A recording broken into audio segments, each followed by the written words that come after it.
We're closing in on May 2025 and the trends in the housing market continue. So should you be very worried? I'm Berenice, your Miami real estate expert. And by the end of these 2 minutes, you'll have a clear understanding of the market conditions now and what steps you may want to take.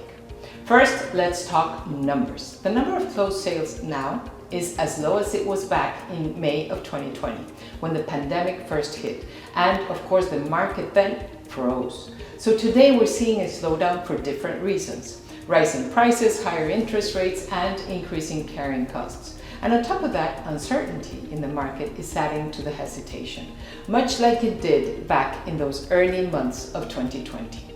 Now, there's also a significant increase in the months of inventory.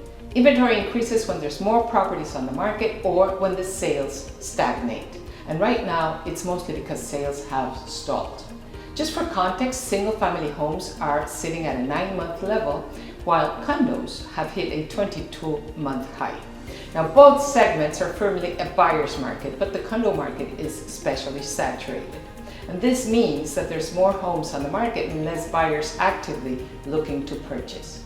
So you may be reading all these headlines and hear people saying the market's going to crash. There's too many properties out there. Nothing is actually selling. But here's the catch.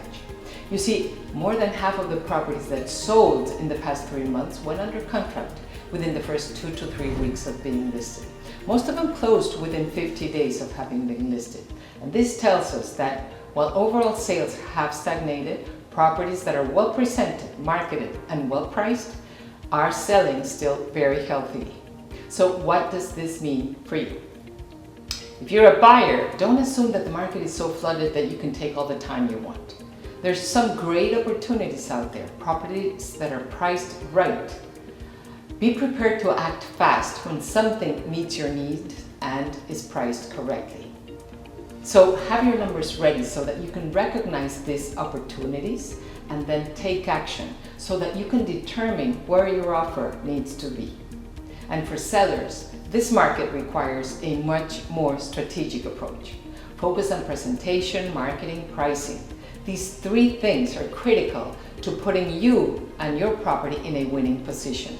Look at recent closed sales, not overinflated prices from 2 years ago.